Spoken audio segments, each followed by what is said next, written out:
Comenzamos aquí este filandón en el que vamos a charlar con Luis Mariano Santos, que tiene varios perfiles como alcalde de Cistierna, como procurador en Cortes, como secretario general de la Unión del Pueblo Leonés, y vamos a analizar distintos aspectos de la actualidad desde la perspectiva que nos pueda ofrecer el invitado de hoy, Luis Mariano Santos.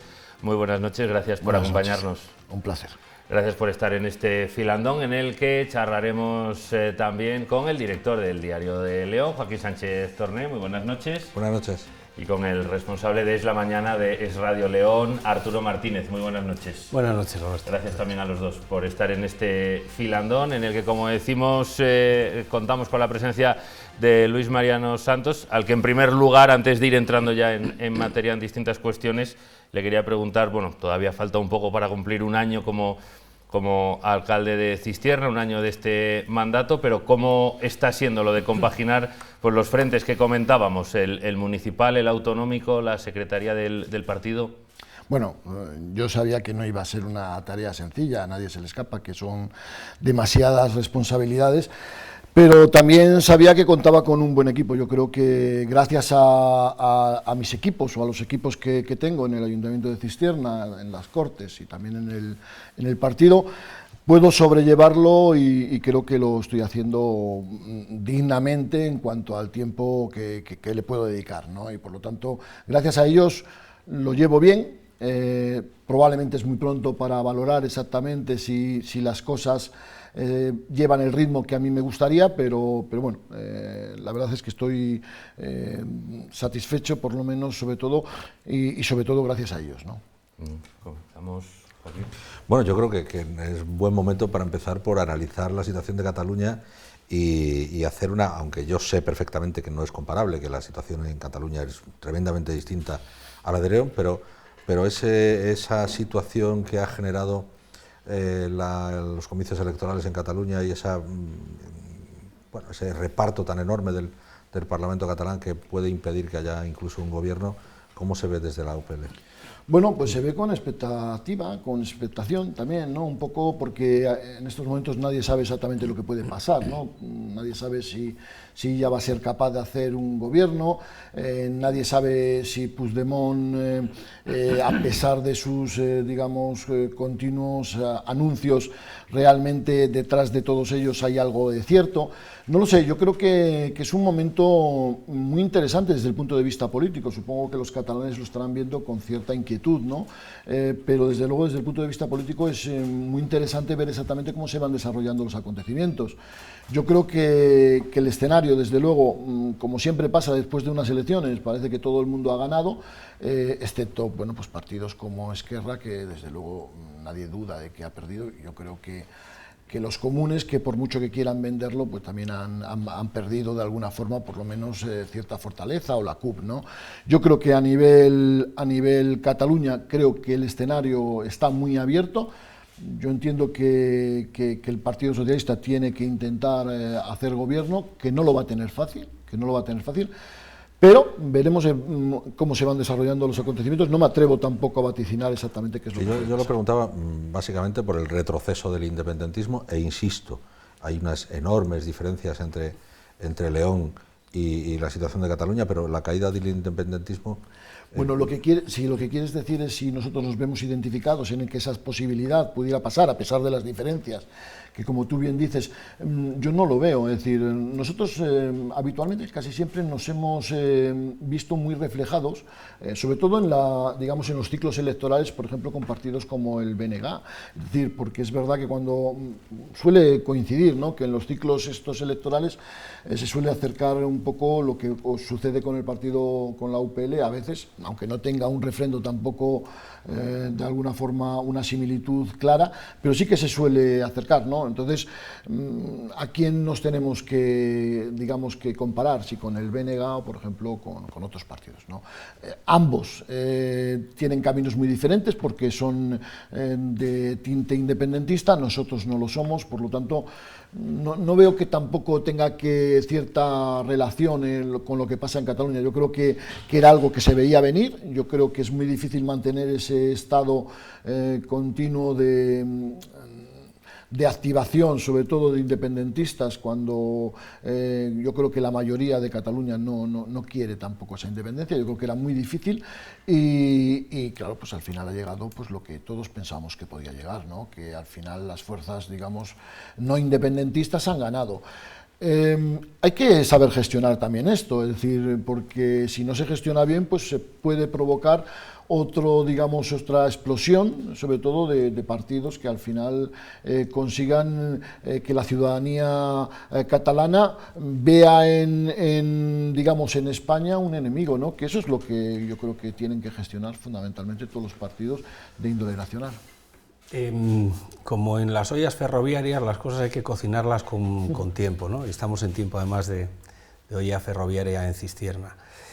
Pero en este contexto, digamos, de polarización, ustedes, para intentar mantener un poquito más de protagonismo en la identidad leonesa, abogan porque todo vuelva según la historia o esas alegaciones, a mantener un poco más de protagonismo esa identidad que consigue al final polarizar a la población. Y el ejemplo es las elecciones que ha habido en Galicia y ahora lo que ha ocurrido en Cataluña, que yo, si me lo permiten, el vaticinio de los expertos analistas es que vuelva a haber una repetición electoral, ¿no? ¿No hay que tener cuidado también con cómo se va cociendo este tema de, no sé, de las querencias por esa identidad? Y yo continúo con la pregunta de Joaquín. ¿Lo que ha ocurrido no puede ser ejemplo para, tomen ustedes nota, que igual tenemos que seguir yendo de la mano? Más que nada porque fueron las fiestas de la autonomía y fue festivo, quiero decir, en toda Castilla y León, en cada una de las provincias, ¿no? Y esto puede dar lugar quizá a más enfrentamiento en lugar de más cohesión y más unión, ¿no? Bueno, yo creo que dos cosas planteas, Arturo. Yo creo que nosotros no tenemos que forzar la identidad leonesa, nunca lo hemos hecho. Creo que no es necesario, porque creo que más del 70%, y no estoy exagerando, de los leoneses la tienen, y desde luego no se responde o no responde desde luego a esta comunidad autónoma o la identidad de esta comunidad autónoma. Y en lo que dices, la segunda parte de la pregunta, está realmente también la respuesta, es decir, se hace una fiesta en todas las provincias. ¿Por qué? Pues porque no existe ni siquiera ninguna identidad que pueda asemejar a todas las provincias, ¿no? Yo creo que fue una fiesta, fue un fracaso absoluto. Creo que esto ya nadie lo duda, que el hecho de intentar llevarla a todos los sitios fue un fracaso.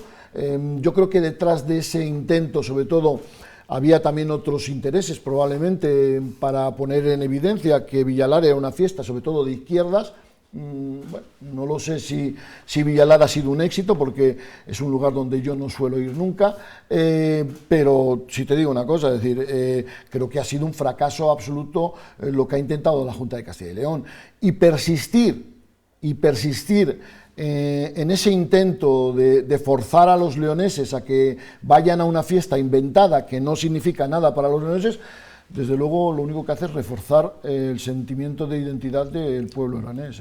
León, Zamora y Salamanca, ¿no? Esas sí, provincias. Sí. Pero es que en Zamora y en Salamanca también fue un fracaso. Es decir, probablemente no tiene la misma motivación, o no pasó lo mismo que en León, es decir, porque no hubo un movimiento social detrás que se enfrentó incluso a esa fiesta. Pero sí que fue un fracaso. Pero la administración autonómica entiende el criterio, por ejemplo, de la UPL, que no quiere ese desarrollo festivo. Bueno, yo quiero que la gente sepa exactamente qué es lo que piensa, digamos, el actual gobierno de Castilla y León. El actual gobierno de Castilla y León, cuando tú le planteas, oye, no sé si te has dado cuenta que lo que estás haciendo es una cosa que provoca, cuando sus propios, y esto creo que es importante, porque ellos no lo dicen, pero, o sea, no lo dicen después públicamente, pero sí lo dicen en los pasillos, cuando sus propios procuradores reconocen que se les está forzando a hacer una cosa como lo que pretendía hacer el señor Gago, el señor consejero de Presidencia, y Alfonso Fernández Mañueco,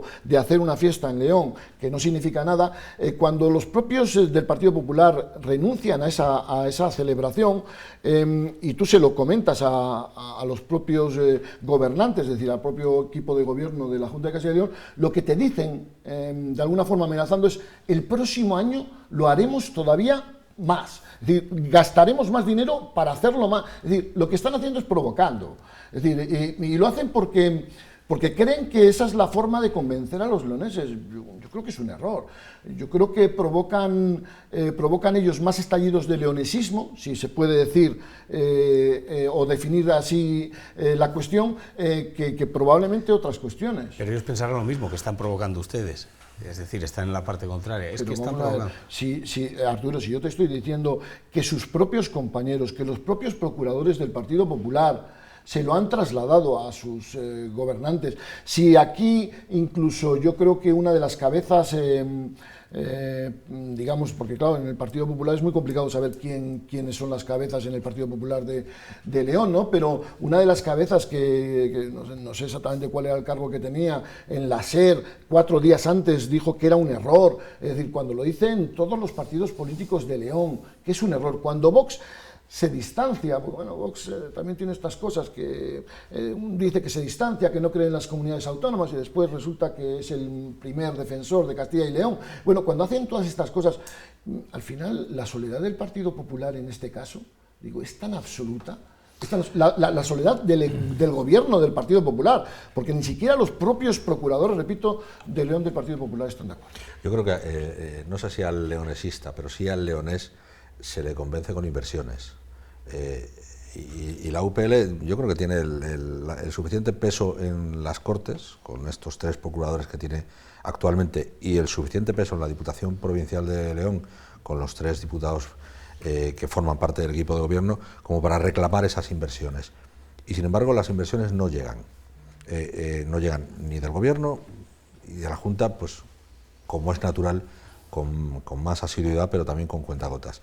Y hay muchísimas necesidades que el Gobierno central, sobre todo el Gobierno central, debería cubrir en la provincia de León. ¿Cómo va, por enlazar las dos cosas, cómo va el pacto de la Diputación? Y si ese pacto va a conseguir que, no sé si las inversiones que se hayan acordado en esta reedición del pacto, o las que se pidieron cuando se firmó el pacto, cuando presidía la Diputación Eduardo Morán. Bueno, vamos a ver, 2 cuestiones diferentes. Con respecto a la Diputación, es evidente que nosotros somos muy exigentes con el Partido Socialista, lo seguimos siendo. También es verdad que el país está en una situación en estos momentos en el que ni siquiera ha aprobado los presupuestos. Me refiero. Muy exigentes. No, me refiero. Sí, yo creo que somos muy exigentes. Somos tan exigentes como hemos podido. Y claro, esto también tiene que saberlo la ciudadanía. Es decir, a nosotros nos hubiera gustado todavía ser más exigentes. Para eso tendríamos que haber tenido al lado alguien que hubiera intentado luchar también por esa Diputación. Es decir, me estoy hablando del Partido Popular, para realmente poder entre todos elegir. Para poder. No entiendo la exigencia. Sí, pues es muy sencillo. En el primer pacto se ponen 24 puntos sobre la mesa. Sí. Y en el segundo pacto no se ha puesto ninguno, porque los 24 no se cumplieron. Yo creo que yo creo que lo hemos planteado de diferente forma. Es decir, el primer pacto, repito, fue un pacto sobre todo basado en 24 puntos, es verdad que no se cumplieron y por eso se rompió. Es decir, por eso se rompió. Y en el segundo caso, lo que hemos planteado es hacer un gobierno, sobre todo intentando buscar que las fortalezas vengan desde dentro, es decir, porque como ya sabemos cómo funciona el Partido Socialista y cómo funciona el Partido Popular, porque no nos olvidemos que el Partido Popular también incumplió muchas de las enmiendas de la UPL en esa primera fase, digamos, del 2015, del 2015 al 2019, cuando nosotros teníamos también la posibilidad de incidir en determinadas enmiendas. Como nosotros no podemos decidir eso, porque por desgracia no gobernamos ni en el Gobierno Nacional ni en la autonómica, pues desde luego estamos un poco, digamos, a expensas de lo que nuestros socios puedan conseguir. Nuestra obligación es intentar ser exigentes y lo seguimos siendo y lo vamos a seguir siendo. Y yo creo que se tiene que ver y creo que con el tiempo, cuando pasen los 4 años, se verá. Pero sí que es verdad que no hemos hecho lo mismo que hicimos hace 4 años, porque no creemos no nos fiamos del Partido Socialista, repito, ni del Partido Popular. Y es muy duro, sobre todo es muy duro para la UPL que con quien pueda pactar, con quien pueda llegar a acuerdos, con quien pueda llegar a acuerdos sean socios que no sean muy fiables. Pero esto es lo que hay, es decir, nosotros somos un partido que, digamos que ambicionamos ser el partido más votado. Creo que, y eso alguien lo está olvidando, creo que en las últimas elecciones autonómicas ganamos en más de 50 ayuntamientos, que por primera vez la UPL ganó en León, en San Andrés, que creo que el poder local en estos momentos es muy importante. Pero también le digo, es decir, nosotros estamos haciendo allí donde podemos una oposición coherente que ni el Partido Popular ni el Partido Socialista lo están haciendo. Y yo pongo, por ejemplo, San Andrés del Rabanedo. Si nosotros si la UPL hiciera la misma posición en alguna de las administraciones donde estamos gobernando, la misma posición que está haciendo el Partido Popular y el Partido Socialista en San Andrés, desde luego nos estarían corriendo a gorrazos todos los leoneses. Y yo creo que eso también es importante de ponerlo en valor, ¿no? Yo creo que nosotros intentaremos cambiar las cosas a medida que los ciudadanos sigan dándonos su apoyo, y que espero que cada vez sea mayor. Pero para eso ellos también tienen que confiar en nosotros, es decir, y tienen que pensar que cuanto más poder tengamos, más posibilidad tendremos de convencer a esos socios que, desde luego, repito, que no son excesivamente fiables, ni el Partido Popular ni el Partido Socialista. Pasados estos meses, y ahora que habla de esas circunstancias, ¿hubiera preferido o cree que hubiera ido mejor para la UPL y para los ciudadanos pactar de otra manera en algunas instituciones? Por ejemplo, en el Ayuntamiento de León haber llegado a algún acuerdo en algún otro municipio, viendo también que está habiendo muchos movimientos en muchos municipios con mociones de censura, cambios de gobierno. ¿Lo hubiera hecho de otra forma ahora que han pasado estos meses? No lo sé, yo creo que es muy fácil decir, probablemente cuando pasen estos 4 años, probablemente mirar para atrás y decir, oye, pues me he equivocado en algún sitio. Pues seguramente que en algún sitio puede ser que nos equivoquemos. Tú decías, se han dado determinadas mociones de censura. Es verdad que el gran vencedor en este caso está siendo el Partido Popular, porque ha habido 4 mociones de censura y las 4 han sido con el Partido Popular. En el caso, 2 ayuntamientos que se le ha quitado al Partido Socialista y 2 ayuntamientos que le ha quitado a la UPL. Hombre, a nosotros nos da cierta pena, sobre todo porque en nuestro caso, en el caso de la UPL, han sido probablemente con tránsfugas, ¿no? Entonces, bueno, pues eso no es tampoco, no sé si se puede prevenir. Es decir, yo creo que cuando todos los partidos presentan determinados candidatos, creen en la buena fe de la gente, ¿no? Entonces, bueno, ¿te equivocas con esos candidatos? Pues seguramente que cuando pasa ese tiempo te das cuenta de que te has equivocado, pero eso es muy difícil de prever. Yo creo, claro que cambiaría alguna cosa, seguramente, y cuando pasen los 4 años cambiaría muchísimas cosas, pero hay que aceptar que cuando se toman las decisiones, sobre todo en nuestro caso, que son decisiones colegiadas de un equipo o de un órgano de más de 40 y pico personas, pues al final nos equivoquemos. Yo pongo siempre un ejemplo, es decir, yo creo que el inicio del movimiento, sobre todo del sentido del órgano del Consejo General, y esto es algo que nunca he dicho, pero yo creo que el sentimiento del Consejo General, sobre todo al inicio del proceso de los pactos, una vez acabadas las elecciones municipales, era uno, y con el movimiento de 2 meses, que todos, y yo creo que todos sabemos a qué me refiero, cambió absolutamente. Bueno, pues porque probablemente quienes tenían que hacer esfuerzos para convencer a los socios no lo hicieron. Y yo quiero que la gente sepa que probablemente durante ese tiempo incluso los propios consejeros del Consejo General de la UPL fueron variando igual su primera impresión o su primera intención. Es decir, cuando pasa el cierto tiempo y ves exactamente cómo se van manejando determinados partidos, pues al final tomas otras decisiones. Y yo creo que eso lo sabe todo el mundo, y esto es una cosa que yo creo que nunca lo he dicho, pero que es una realidad. Estamos a un mes, a menos de un mes, 26, 27 días de unas elecciones europeas en las que la UPL no se presenta. El resultado de esas elecciones puede determinar mucho el futuro del propio país, tanto de las elecciones pasadas catalanas, de si es posible que se forme gobierno o no, y el resultado de las europeas. Ya hay quien dice que podría haber un adelanto electoral antes de finalizar el año. La UPL estaría preparada para una campaña electoral muy dura, y viendo el escenario de las europeas, si el resultado es un abrumador en favor del PSOE o fuera abrumador en favor del PP, eso influiría en el resultado de la UPL, en unas elecciones generales? No tiene por qué decir. Yo creo que claro, esto está, hablar, sabes que a mí nunca me gusta hablar de estas cuestiones futuras, pero más que nada porque desde hace, yo creo que 5 o 6 años, y esto seguramente que coincidiréis conmigo, la política cambia de un día para otro, es decir, las tendencias cambian de un día para otro, es decir, ahora mismo creo que hay una tendencia clara, y yo creo que eso a nadie se le escapa, una tendencia a la derecha en el país en general, es decir, hay pequeños lugares donde puede haber pequeños cambios, como por ejemplo es Cataluña, donde había una tendencia a la izquierda que todos sabíamos, pero es evidente que en estos momentos en el país hay una tendencia a la derecha. Pero es que esto cambia de un día para otro. Entonces, tú dices, la UPL está preparada. La UPL tiene que estar preparada, como todos los partidos, sobre todo para determinadas cosas. Nosotros hemos decidido no ir a estas europeas para prepararnos por si acaso hubiera alguna cita en los próximos meses o en los próximos años y demás. Es decir, porque entendíamos que en estos momentos no se daban las condiciones para que nosotros fuéramos, porque tampoco nos apetecía demasiado ir en grupos que no respondieran realmente a la identidad de la UPL y que alguien nos pudiera acusar de que no respondían un poco a la idiosincrasia del partido, y por lo tanto hemos decidido dar un paso lateral y prepararnos para ese escenario que tú dices que pudiera pasar. No sabemos si va a pasar, pero es evidente que es una posibilidad. Y ante esa posibilidad hemos decidido guardar fuerzas para eso. Yo creo que estamos perfectamente preparados para una cuestión como esa, y es verdad que si cambia el escenario, es verdad, por ejemplo, a nivel autonómico, bueno, pues que ya digamos que esta es una comunidad autónoma que sobre todo de un voto más conservador, pudiera todavía incrementar ese voto conservador.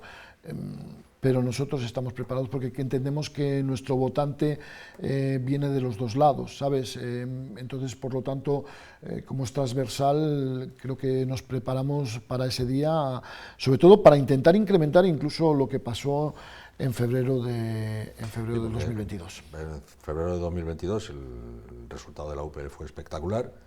Sin embargo, en julio del 23 el resultado no Yo creo que fue muy bueno. Yo no estoy de acuerdo. Ustedes tenían la expectativa de ir al Congreso de los Diputados. Perdón. Hablabas pensé que hablábamos de mayo del 23 de julio. Bueno, sí, es verdad, no voy a engañar, nosotros teníamos la esperanza de poder tener representación. Es cierto que las elecciones fueron muy complicadas, como van a ser estas europeas, que nadie se equivoque. Es decir, ¿por qué? Pues porque hay escenarios en los que a nosotros nos es muy difícil encontrar un acomodo, sobre todo, si se me permite, mediático, y formar parte de esa campaña electoral, ¿no? Es evidente que hubo una polarización terrorífica. Yo creo que a nadie se le escapa que a los 4 días de comenzar la campaña yo ya sabía, o yo ya tenía claro, que esas esperanzas que teníamos de obtener representación prácticamente no iban a certificarse, porque la polarización era entre voto izquierda para que no salga Vox, esto era la historia, o voto derecha para que Pedro Sánchez se vaya. Esa polarización a nosotros nos perjudicó absolutamente, porque el hecho de tener votantes transversales también implica que en algún momento, ante esa disyuntiva, esas personas digan: sí, yo voto a la UPL en las autonómicas, pero en estos momentos tengo que votar a la izquierda, al PSOE, para que no salga Vox, o tengo que votar al PP para que Pedro Sánchez se vaya. Esa transversalidad también a veces juega en nuestra contra, y eso es lo que pasó en las nacionales, y es lo que suele pasar en las nacionales. Yo me gustaría que se cumplen 10 años ahora de la muerte de la presidenta de la Diputación, de la presidenta Isabel Carrasco, de aquel magnicidio. Un documental que hemos emitido este pasado domingo, que en este tipo final nos acerca un poquito cómo era el Partido Popular bajo el mando de Isabel Carrasco y cómo eran esos acuerdos a los que cómo era de fácil o difícil la negociación de la UPL con el partido cuando se cumple, vuelvo a repetir, los 10 años. Bueno, yo no tenía, en aquel momento yo no tenía, yo creo que en la última fase sí que ya era secretario de organización, pero la verdad es que yo no tuve mucha relación con Isabel Carrasco, es decir, yo creo que coincidí con ella 2 veces, entonces puedo hablar un poco de oídas y de la impresión. oposición, ¿no? El Partido Popular en aquel momento era muy presidencialista, esto a nadie se le escapa. Ella gobernaba con mano de hierro, entonces dentro de su partido, incluso en las instituciones cuando lo hacía.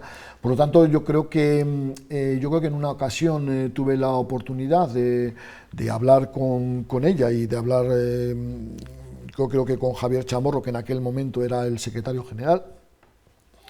Y bueno, aquella charla fue cordial, pero desde luego era una persona difícil para negociar también, no era una persona dura, y yo más allá tampoco la conocí demasiado, más allá de lo que siempre se oye y lo que siempre se dice, ¿no?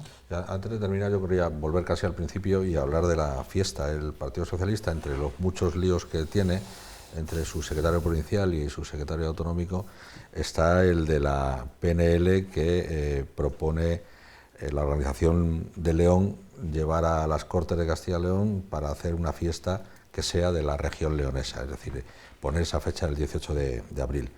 El secretario autonómico parece que no está muy dispuesto. ¿Estarían ustedes dispuestos a llevar esa fecha a las Cortes para hacer esa PNL, para ver si se consigue una fiesta única para la región leonesa? Bueno, no lo sé si estaríamos dispuestos, y yo me explico, es decir, nosotros sí le puedo decir que si llegara el momento de debatirse esta cuestión, nosotros por supuesto la vamos a votar a favor, porque entendemos que es una fecha que es digna de recordarse, creo que significa mucho para los leoneses, y por lo tanto nos parecería un avance, pero es un avance tan pequeño, que nosotros no nos podemos perder en una guerra del Partido Socialista entre su secretario provincial y su secretario autonómico. Es decir, para nosotros esto es un avance de un pasito para adelante que no tiene mucho significado. Es decir, nosotros lo que no queremos es que determinadas cosas de alguna forma distraigan a la ciudadanía, sobre el objetivo final que es tener una comunidad autónoma. Por lo tanto, es decir, nosotros estamos dispuestos a apoyar esto porque nos parece un avance muy pequeño, pero bueno, que tampoco que nadie crea que esto es un avance terrible. Además, con otra particularidad, es decir, este debate que tiene el Partido Socialista, que es un debate público y que probablemente obedece a otras razones en las que yo no voy a entrar, aunque tengo mi propia impresión, son como fuegos de artificio, es decir, porque probablemente de lo que estamos hablando es de llevar según funciona el Partido Popular y Vox, sería llevar una PNL que probablemente destrozarían rápidamente, como han destrozado las más de 2000 y pico enmiendas que presentó la oposición, el equipo de gobierno de la Junta de Castilla y León, PP y Vox. Es decir, si no hemos sido capaces de convencerles de la bonomía de muchas de nuestras enmiendas, que repito, es terrible, que sobre todo algunas como la Facultad de Medicina, que votaron en contra sin despeinarse, mucho más difícil va a ser convencer a alguien que de alguna forma y desde el punto de vista político nos odia, porque nos odia a los leoneses, de que aprueben esta fiesta. Ahora que lo ha mencionado, ya para terminar en 20 segundos, ¿cómo ve desde las Cortes esa posibilidad de la Facultad de Medicina, ahora que con las elecciones en la universidad se ha insistido tanto en esa opción y tanto lo ha recalcado el rector saliente? Bueno, pues es una batalla más, es decir, toda la ciudadanía leonesa deseándolo al unísono, y un gobierno, en este caso como en los últimos años del Partido Popular, negando el derecho de los leoneses a tener una facultad de medicina. Bueno, pues estas son las cosas que el señor Alfonso Fernández Mañueco y sus consejeros no acaban de entender ni acaban de poner en valor. Muy bien, pues así llegamos ya al final de este filandón. Nos queda pendiente otra cita para hablar ya de Cistierna con Galma, que hoy no ha habido tiempo, pero agradecemos a Luis Mariano Santos, alcalde de Cistierna, procurador en las Cortes y secretario general de la UPL, que nos haya acompañado en este filandón. Muchísimas gracias a vosotros. Gracias, por supuesto, también a Joaquín, Arturo, gracias por haber estado en este filandón, y gracias a todos ustedes por habernos acompañado una semana más. Volvemos dentro de 7 días. Muy buenas noches.